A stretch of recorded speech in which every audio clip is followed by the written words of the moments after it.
Hi guys, welcome back to episode 3 of Jacknowledged. So this week's episode is about staying positive in whatever situation you find yourself in. I know most of us are in lockdown at the minute and finding it really difficult. This week for me has been the most difficult since we started self-isolation and whatnot. I've started to let the days all merge into one, literally waking up not knowing what day it is, not having any sort of routine. Hence why this podcast didn't go up on Monday like I've been gassing it up that it will. But you know what? I'm not going to let that get me down because everyone deals with stuff in different ways, and that's what we're going to speak about today. It's a difficult one staying positive in isolation when we're going through a really dark time. Like, most of us have never lived through something like this, and it's a massive adjustment to try and get to grips with. I've spent the last however many weeks that I've been self-isolating just it doesn't really affect me. I like my own company anyway. I'm just going to get on with it. And now I'm like, okay, yeah, we tried that. What do I do now? Like, I'm actually getting driven up the wall. But we move. Do you know what I mean? So I opened it up on Instagram stories as usual. And some of you have asked basically all the same things about how to stay positive, how to distract yourself, what I'm doing personally to distract myself. You all seem to want to know. I must look like I'm handling it well. Must be all the acting training that I did when I was younger, because I feel like we're all in the same boat. Me personally, like I said, I quite like my own company, so it's not the loneliness or the being cooped up that affects me. It's just boredom. What's the saying? I've got ants in my pants. I need to be doing something. Actually, it's an up and down. Sometimes I could just sleep for actual days. There's been a few times when I've tried to actually hit the 24-hour sleep mark and almost succeeded, There was a time in first year where my flatmates thought I was dead, but I need to keep busy with something. If it's not physical stuff, then it's something mentally, something to keep me going, keep the light behind my eyes. And I'm starting to struggle. Obviously, I started this podcast as something to do, and even I've started to let that slip. I need to get out of that habit right now because I need some sort of schedule, or I'm just going to go insane.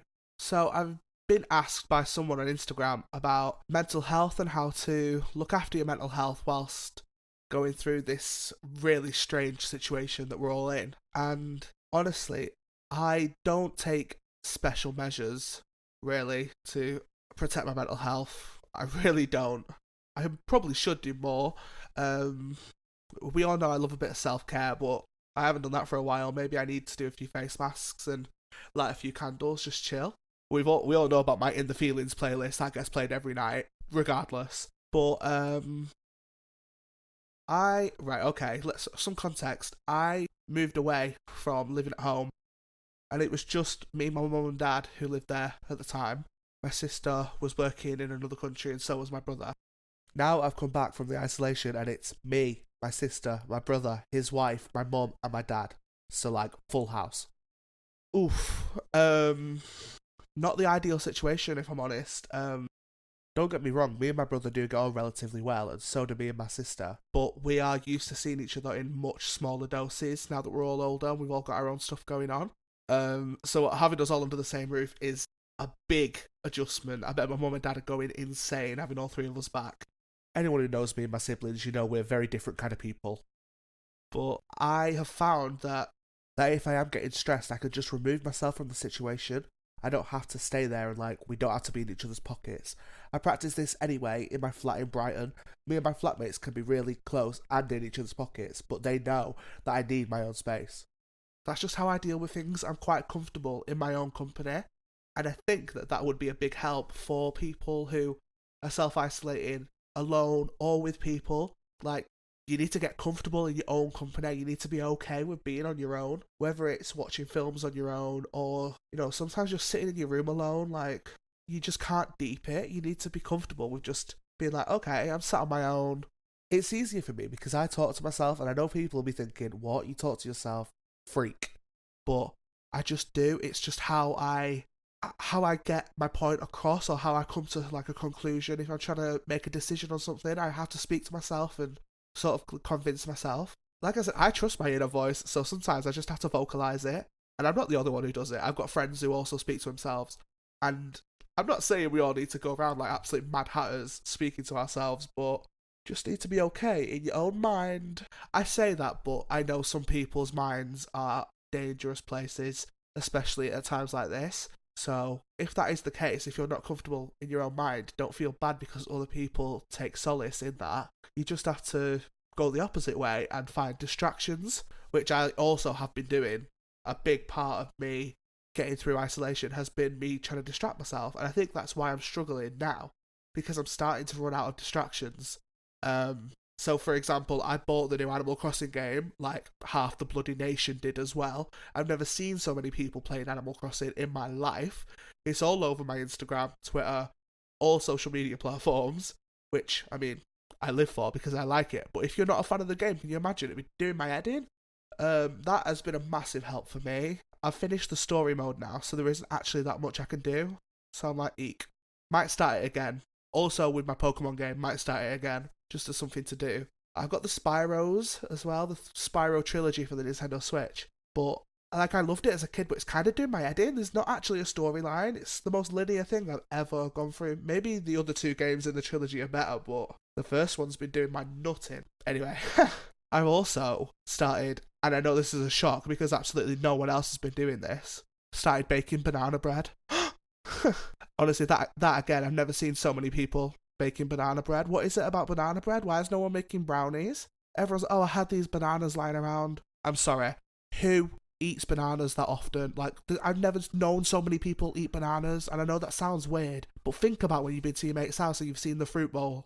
Is there ever a banana in there? No, there's not. So I don't know why they're all trying to flex. I didn't have bananas lying around. I went to the supermarket, bought fresh ones, and put them in the oven for 15 minutes so they went ripe. I fully deeped it because I wanted banana bread. And I blame all the social media influencers that I watch as distractions. They've all been baking it, and it's been stuck in my head, and I made it, and you know what? It was peng, but don't know what the hype's about. Would have much rather had a brownie. I've also been dipping my toes in, like, creative distractions, which I implore you all to do. Like, even if you're not good at, like, drawing or colouring, I don't know, singing, whatever, just do it. Just no time like the present. You don't have to show anyone. It's just for you. Like, I've started, obviously, this podcast, which has been going quite well for me, and trust, it does take up time when I'm editing, so that passes the days by. Maybe that's just because I'm shit at editing. Hopefully I'll get better. Also, like, I had a piece of writing that I did in college that I quite liked called Lily the Lonely Dolphin. It's like a children's theatre piece. I started turning it into a bloody audiobook the other day just out of sheer boredom. Like, why not? Do you know what I mean? I'll probably never publish it, but it's just something to do. What else have I been doing that's creative? Oh, I tried to write a bloody song the other day. I don't know why I'm thinking I'm Billie Eilish now that I've got this set up with this microphone. It wasn't, you know what, it didn't go that bad. Then I started, I don't know, I was listening to like H and stuff and started getting in the mood thinking I'm a grime artist, bussing rhyme down the fucking mic. Never ever gonna let that one surface because it was dirty, but if you know, you know. Yeah, from many yeah pop sannies and all that. Another big thing, it's not necessarily a distraction, but it's quite nice. Like, keep your communication up. I'm really bad for this. Like, I'm on lockdown, I'm like, yeah, just cut. No, I don't cut everyone off, but I'm really bad at replying. My phone's always on Do Not Disturb, and I just sit around, like, not bothered. But keep your communication up, like, FaceTime your friends, your loved ones, like, do you know what I mean? Like I said, I'm bad at it. Like, I actually don't do it as much as I should, but I've had FaceTimes or, like, group chats and stuff, like, with my friends, and they're popping off. Never had so much communication, and it's because none of us can go and see each other. Like, it's our only face to face, and sometimes you just need to see your friends' faces. Like, don't get me wrong, when you're getting bust up 24/7 for like FaceTimes and that, eek, turn your phone off. But it's nice in small doses. Do you know what I mean? It is nice. I just like having control over whether I take the call or not. That's why I didn't like that what's it called? That house party app. Pure people busting in and you've got no control over it. Lock that room. No. But anyway, don't get hacked. I've also been asked how not to become overwhelmed, and I feel like that has sort of been answered with, like, try and distract yourself, find things that work for you. Like, I know one of my mates, she's never taken so many baths in her life. Some people must have stockpiles of Lush bath bombs, because Lush is closed. Where are you getting them from? Every day, different bath bomb. I wish, mate. Lucky if you got a bar of soap in this house. Bloody hell. Having a bath with shower gel and all that. It's called shower gel for a reason. But what I mean is, like, you just got to find what works for you in terms of not being overwhelmed and scared. I'll tell you what's the most scary part, like the not knowing and all the rumours going around. I've had to mute the words COVID-19, isolation, virus on my social medias because so much stuff comes up and I'm like, oh my god. And then it's not even real, it's just scaremongering. So definitely do that and just trust the news and, you know, like the official announcements that are being made by, like, the government and the Queen. Oh, the Queen's speech the other day, sobbing. Our Liz showing up out of nowhere, not seeing her for ages, mate, in that green, sobbing. Have you seen the edits as well? Everyone's turned it into a green screen. If you need something to distract yourself, Google that. Give you a good laugh. Anyway, yeah, definitely try muting those words and just not feeding into all the weird narratives that are being... Oh, speaking of weird narratives, this isn't even a tangent, but everyone gassing about 5G causing COVID-19, please log off, delete your accounts, electric chair, in a bit. Can't cope with it, like, people are already terrified of what's happening. Why are you spinning some next fairy tale about 5G? Like, yeah, I'm sure it does have adverse effects, and, like, it's not the best for the environment and all that, but it isn't causing COVID-19. It's a whole different thing. So stop trying to fucking scare people. This one also ties into what I was just saying about communication. I've been asked about staying positive when separated from a partner or a loved one through this quarantine period. And I know I've seen a lot of my mates who can't see their partners, who are so distraught over it because you used to spend it every day together. And again, with people who can't actually get home to see their families, or it's not safe for them to go and see their families, it's a horrible situation. Like, we can't even take food and shopping round to my nan and granddad because they live in a complex that have gone into full lockdown. You fully have to leave the shopping at the gate and someone else, a third party, will come and deliver it to them. Like, there's just no communication at all. It's just such a weird situation. It makes me feel like we're in, like, 1984 or something. It's such a weird vibe. And, like, oh my god, even going to the shop, you feel like you're being watched, don't you? You're like, oh, like, me and my brother went to the shop and we had to, like, get different carts and pretend we weren't together. Like, it's so weird. But, you know, social distancing, keep your distance, stay at home unless you have to go and get essentials. I'm sick to death of seeing people having barbecues and all that. Because, do you know what I mean? I want some summer. I want to return to the city that I'm used to living in, my job, my life. Like, I want things to go back to normal. And the sooner people start fucking actually doing their bit and paying attention to what's going on and stop being dickheads, the sooner it'll happen. But looks like we're not going to be bloody out of lockdown until 2024. The state of people still going to the park and all that. That was a tangent. Oh my days, I didn't even answer the question. Basically, like I said, FaceTime them. I mean, I haven't got a loved one, but I've got people that I miss. And we play, like, Facebook games with each other, like Words with Friends and all that. Animal Crossing, again, literally should be sponsored. The amount of times that I plugged it in this bloody podcast. Not spawn. You can go to each other's islands and then call each other on, like, Snapchat or WhatsApp or, you know, the phone and speak to each other while you're on each other's islands. It's like being there with each other, but not. And that's nice in some capacity. Like, you know what I mean? It's the best we can get at this moment in time. So you just got to find ways like that. It's not an ideal situation, but it's the situation we've been given. You can spend your life wishing for a better tomorrow, but you've got to concentrate on making a better today. Do you know what I mean? Oh, sound like fucking David Attenborough or something. So this next one is all about missing work, which I assume is like work, like the job, and keeping yourself busy because you're not there. And this is one that I struggle with, you know, because as much as I say, like, I hate it here when I'm on shift, I actually really love it. So not being at work and being in that environment, it's kind of butters. And my sleeping pattern is still fucked, as if I work in a club still. Like, could easily still do those night shifts because I'm awake anyway. It's a massive adjustment. Like, I've got about, I'd say, easily 9 group chats from different, like, sections of work. Like, managers, blah, blah, blah, blah, blah, like, loads of different group chats. So they're all, like, popping off at different times. So I've constantly got some sort of connection to work. But in the same, like, I just want to see everyone. I don't want to have these separate gatherings.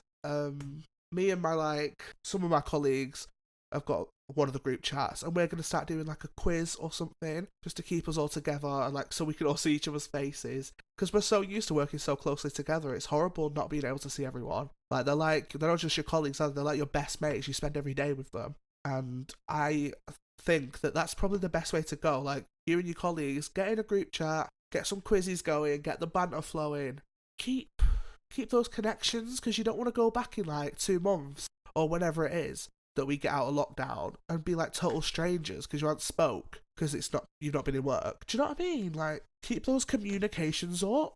Communication is key. Very, very prominent in this podcast, communication. Oh, I knew that I won't get through this like bloody episode without being asked about this. Gonna put my head through a wall. How to handle uni work and having no motivation to do it. Honestly, that question just hit different because I have got the most uni work piled up that I've ever had in my life. Deadlines coming at me like a fucking machine gun bullet. Fully. I've got about 5 deadlines, all within a month of each other, all coming up real quick, and I hadn't started one of them. I've not actually started writing any of them. I've done like plans, some research, started reading some books, but I've just like the person who's asked this has said, I've got no motivation for it, and I think it is because like we're not there. Like it feels like the year's over. Like we're not going back. For us who are in 3rd year, we're not going back whether lockdown lifts or not. Like all teaching's online, graduation's finished. Like we're not going back. It's done. So trying to carry on. It's so mad to me that look like we're carrying on as normal. Like we don't have the resources available to us. So why? You just got to do what you got to do. Like just do little bits. If you haven't already, make plans. I learnt this from my flatmate. She makes the most in-depth plans I've ever seen. Like, might as well be teaching the course from the plans that she bloody makes. And it does help when you're writing like essays or doing assignments, like to just know where you're up to, what you need to do, what structure to take. That's probably one of the most valuable lessons I've learned from uni, and I didn't even get taught it at uni. I got taught it by bloody one of my peers, one of my classmates. So, and take your time as well. Don't think that you've got to like, I speak for myself here. I can't do those sessions where you spend 7 hours just bossing it out. I can't do it. It sends me under. I get about 2 hours in if I'm lucky, and then I'm like, skirt. But just give yourself an allocated time in the day. So just try and do uni work. You know, like as if you're at school. Like, these 3 hours, I'm at school. I'll sit at my desk. I'll sit wherever, on my computer, and I'll do something related to uni work. And even if you don't get the full day in, at least you've sat there and put some time aside for it, so you can reward yourself for that. At least you're doing something, and it's better than doing nothing. You know, it's all about small victories when we're dealing with something like this. Just gotta don't get down on yourself, like, for not doing it. That's like me. Like, I constantly, like, just all of a sudden remember, it's like a vision from that So Raven. I just, like, my eyes open dead wide, and I'm like, oh, uni work still exists. Why have I been asleep for 15 hours? That's how I'm getting through the day. I'm not getting down on myself. I need to sort my head out because my deadlines are literally like tomorrow or something. No, they're not, but they're soon. So I need to like kick myself up the arse and get my gears in shift. But like I said, just go at your own pace, because all you can do is your best. These situations, no one's ever been made to do uni work under these situations before. So we're just navigating it the best we can. We haven't got any guidelines. So don't feel bad if you feel like you're not doing enough, because at least you're doing something. Thank you for coming to my TED Talk. And also, if you're dealing with online teaching, don't feel bad if you don't go to those online lectures. I haven't been to any of them. Honestly, Microsoft Teams, this is your tape. If anyone's watched 30 Reasons Why, I can't deal with it. It proper sends me under. Spend about 20 minutes when the tutor's trying to figure out why the microphone's on mute and all that. Can't be dealing with it. Stresses me out. You're lucky if I go to a proper lecture, never mind an online one. That laptop's getting closed.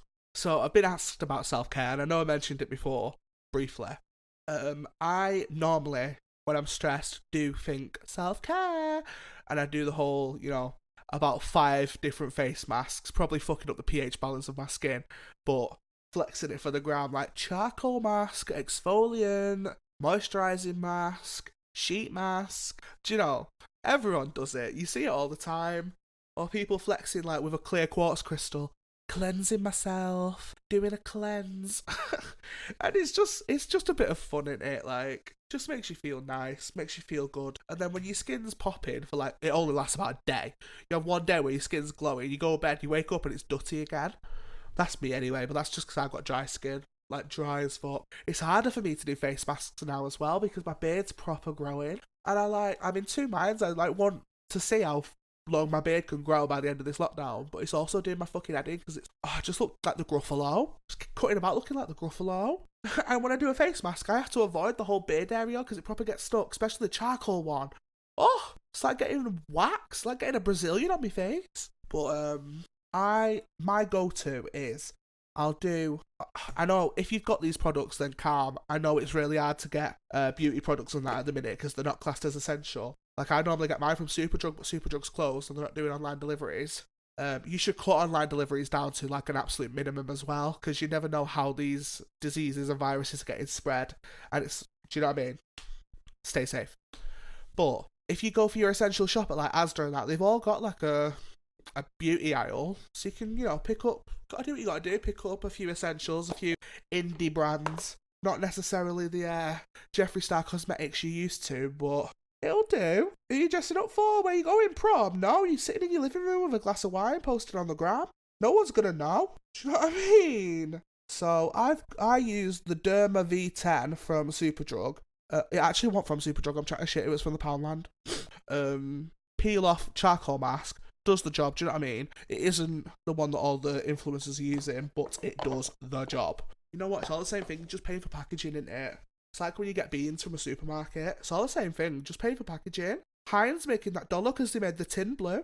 It's all the same thing. What else do I use? I'm just looking over to my bloody dresser now, trying to see what's out, because I can't be arsed getting up and looking. Jeffree Star lip scrub. If you haven't got a lip scrub, listen, get a bit of sugar.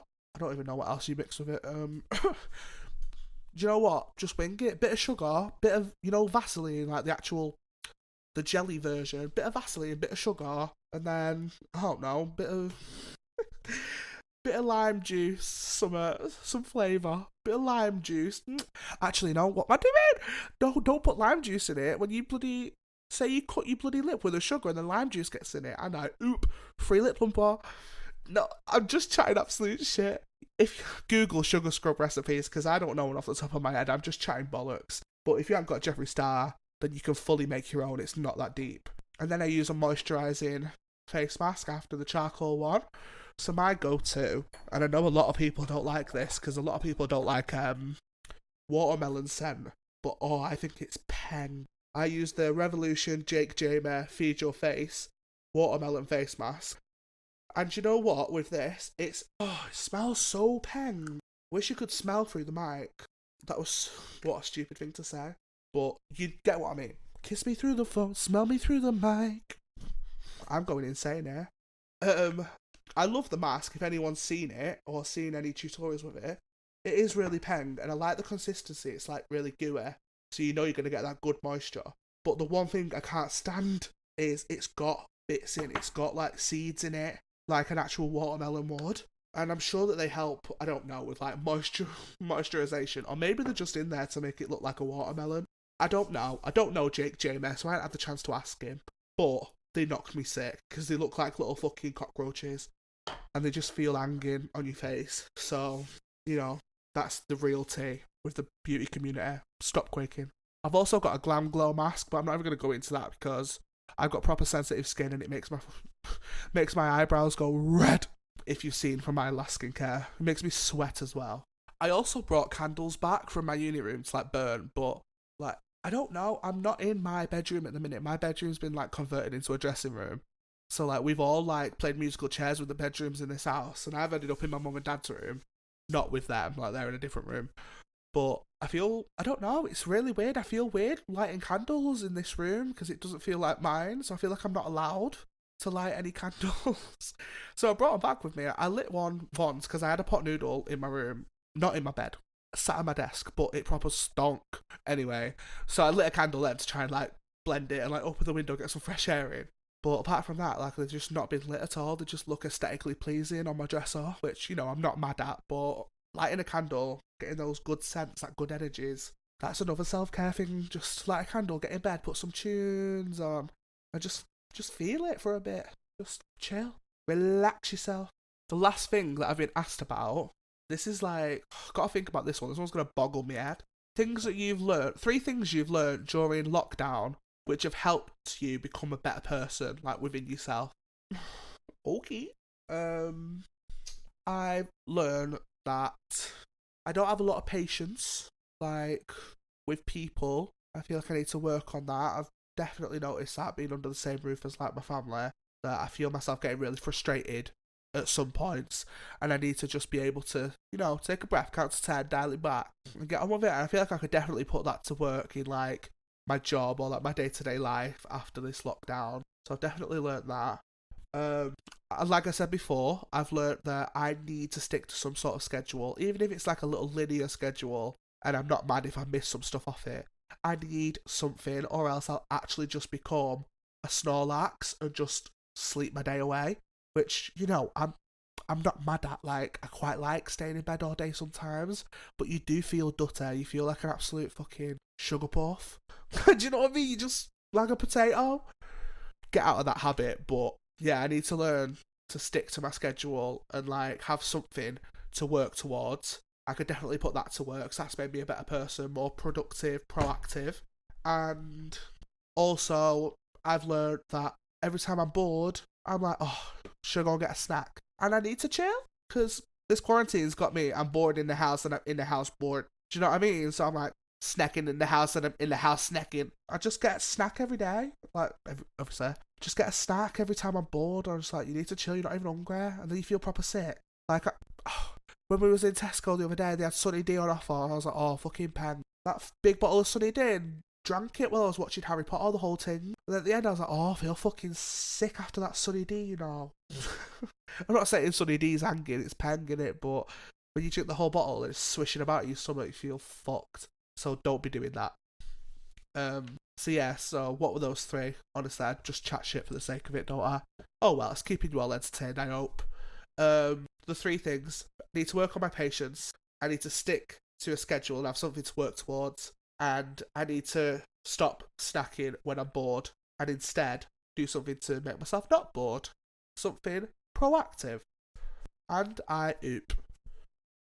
So that's pretty much everything. I hope you are all staying safe, staying sane. Like I've said, I've been struggling this week, but I know that it's not always going to be like this. Like, however long it takes, it is going to get better. Do you know what I mean? It might have to get worse before it gets better, but the tunnel might be long, but there's a light at the end of it. Do you know what I mean? Oh, God, me preaching. I feel like Gandhi. Get me on a public speaking panel. Jokes. But no, like, I hope you're all doing okay. If you're not, if you've got my contact details or anything, or you got me on Instagram and you're feeling a bit butters, I'm always here. Pop up. I've got nothing better to do, so you will probably get a reply, even if I don't know you that well, or, you're a mate of a mate. Just pop up anyway, because I need something to do, and replying to you, and, if it helps you, it helps me. I feel better when I give good advice, or when I know that I've helped someone. So, yeah, just consider me your agony aunt, innit? Jacknowledged. Agony aunt. Podcaster. Right, well, that's everything, guys. So, let me know. Right, listen. Fucking cut the cameras, dead ass. You lot need to stop snaking me, because you all said that I should make a podcast. And when I asked for stuff to be submitted for me to speak about 97 of you look at it and view that I need something to speak about. And only 2 of you give me stuff to speak about. Stop snaking it and give me some content. But if, sometimes you just can't think of anything in it. I don't take it personally. Hope you've enjoyed this one. I will try and get back on some sort of schedule so they go up at the same time every week, so you all know when to tune in and you're not just getting the notification 2 minutes before I upload. Do you know what I mean? But that's on me, that's not on you. Also, guys, yeah, if you do like the podcast, please give it a like, give it a share on your pages or wherever. Just trying to get the word out so we get more listeners and hopefully just keep the good times rolling. Also, if you follow us on Facebook, you'll have seen that we've got a new profile picture. My friend from college, Abby, made that, and I think it's so peng. Like, I just love it so much. So big shout out to her. Original gangster from Pendleton. Love you so much. And that's it, guys. Hope you've all enjoyed the podcast, and I hope that you've all had a good Easter, because I'm going to time this so it comes out just after Easter, so maybe on like the Sunday or the Monday. Yeah, that's everything. Yeet.